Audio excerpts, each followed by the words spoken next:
On Things We Love today, I'm going to be talking to you about a thing that I certainly love, my husband, my children love, babies love, but not everybody loves this.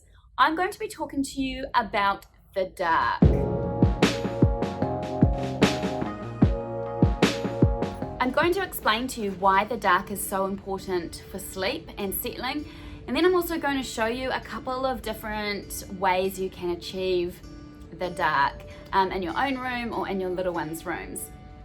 So let's start by going right back to the start and rewinding the biological body clock.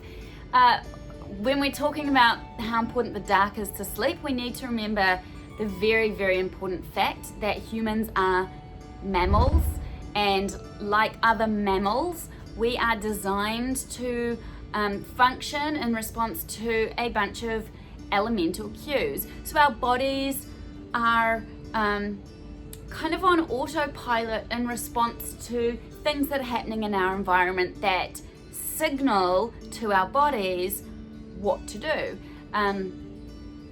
That's the easiest way that I can explain it. So basically, the light and the dark are two of the biggest elemental clues and cues to our body clock. So the light obviously signals daytime. The light and daytime stimulates different hormones and chemicals and processes in our body. Our bodies are operating in daytime mode. Then similarly, the dark triggers different things in our bodies, different reactions, different chemicals, different hormones, and our bodies are operating in night mode. That's putting it really, really simply, but the way that night mode is designed to work is that we need the dark, just like any other mammal needs the dark, in order to allow things to happen inside our body to help us sleep. So the dark is really important for sleep.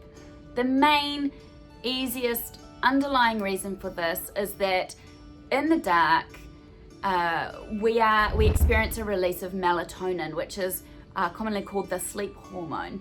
And that happens in the evening. It happens as the light leaves, as the sun sets, as dusk approaches, and we experience a rise in this hormone. And that triggers a whole lot of sleep responses in our body. That, plus a couple other specific triggers, which I'm not going to delve into in this video, give our bodies a massive biological cue to go to sleep. So essentially, we need to be working with our biology, not against it, to help our bodies and help our circadian rhythms kick off into sleep mode. Now, the problem these days is that we don't live in caves anymore. We have electricity, we have devices, we have TVs, we have night lights in our children's nurseries. We've developed this idea that we don't need the dark anymore, or we don't realize that we actually do need the dark quite as much as we do. A lot of sleep problems in adults, their thinking now is stemming from prolonged exposure to blue light or daytime light, which is daytime, but it also includes phone screens, your computer screen, TV screens, and of course lights. So by us sitting up late watching Netflix and having the lights on and staring at our TV screen, we're tricking our bodies into thinking that it is still daytime, and so we're kind of shortening the night, we're shortening our body's chance to biologically kick off sleep. And that's having a massive, massive detrimental effect on our physical health and our mental and emotional health. That is a story for another day. What I'm going to talk to you about here is creating a dark sleep environment for your little one. So babies respond really, really well to the dark. If you think about where they've come from in the womb, it is dark. There's no night lights in there. They are used to the dark. And very young babies especially are very instinct driven. So like any other mammal, they find the dark quite comforting and safe. It's not until your child develops active imagination, somewhere after the age of about 2, that they can start to see the dark as something to be afraid of. And that's only going to happen if they're being told that, if they're an older sibling is telling them about monsters in their bedroom or the dark or whatever, they have no reason to fear the dark at a younger age. They don't know conscious fear like that. They can't imagine something to be afraid of until active imagination kicks in. So babies don't fear the dark. They love the dark. They love the dark. It helps them settle because it's kicking off those sleep hormones, and it helps them stay asleep for the same reason, especially in that chunk of sleep between bedtime and midnight. So one of our biggest sleep tips, and something we always tell everybody to do, is make your child's room as dark as you possibly can. That means no night lights. And night lights, honestly, your kid does not need a night light until they're asking for a night light, or until they're telling you with cognitive language that they are afraid of the dark. So don't have a night light in your newborn baby's room, because that's going to stimulate them.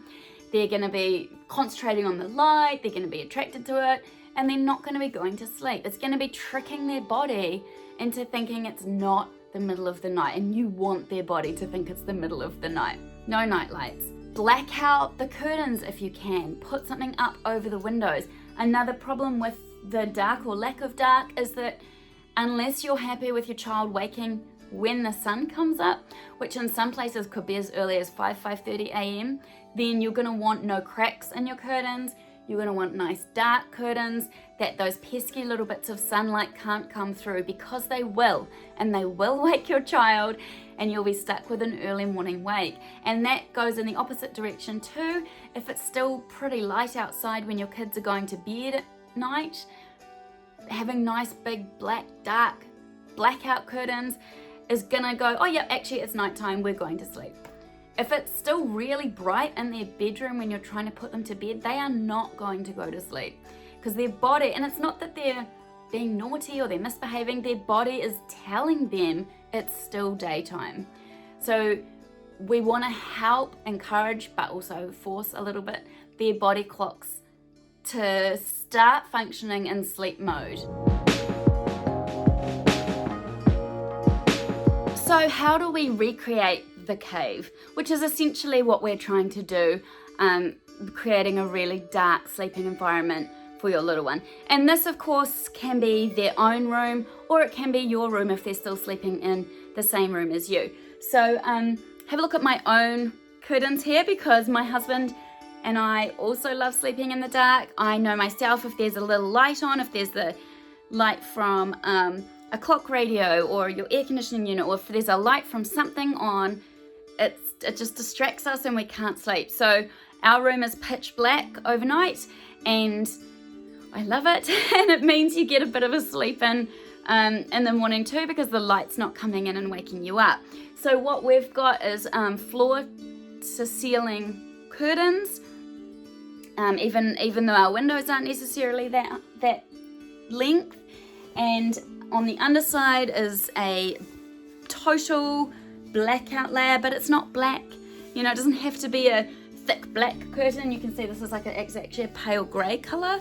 So it's just the underneath is this blackout, and it's full blackout. And then over the top we've got a sheer curtain, and that's just because I think it looks prettier. But of course, you can actually get this blackout fabric in heaps of different colours. And in my kids' rooms, I have this sewn onto the back of their actual curtains. So in my daughter's room, she's got beautiful pink curtains, and this is sewn onto the back of it. Now another tip, and these curtains are an example of it, is if you can, have your curtains shutting from one side only. So these curtains shut across a huge ranch slider we've got here, but they just pull from one side. And in my kids' rooms, it's the same. It's instead of having two curtains that close in the middle, I just have the curtains on one side, a big block of curtains, and they pull straight across. And then you don't have that pesky gap in the middle of the curtains, and you're trying to you're pegging it. Although if you do have a gap, using pegs, clothes pegs, is a really good way to get that gap completely closed. And you're just completely blocking out the light. So that's an option if you have the ability to change your curtains. if you are renting your house, or, curtains are expensive, who are we kidding? Like, if that's not an option for you, then there still are definitely some things that you can do to help black out your child's room. And I've heard a lot of people talk about the effectiveness of using tin foil or aluminium foil on their windows. It doesn't look that pretty, but it basically just sticks to your window, and then you just cut it to size and it completely blocks out the light. There are a few other temporary blackout blind options, and we'll link a couple for you below that we recommend. And these sort of suction cut to your window, or they velcro to your window, and those are good options for if you're traveling too, because that's another key point, is if you're traveling, you want to make sure that you can replicate that cave environment as much as possible too, because you'll find, and I certainly do, that the second you're staying somewhere where there isn't the same sleep environment, the kids are waking early, or you're just not sleeping as well. And for me, it's always because of the dark. Also, at a pinch as well, another good blackout option is to simply put a dark sheet or a blanket over your existing curtains, over or under your existing curtains too.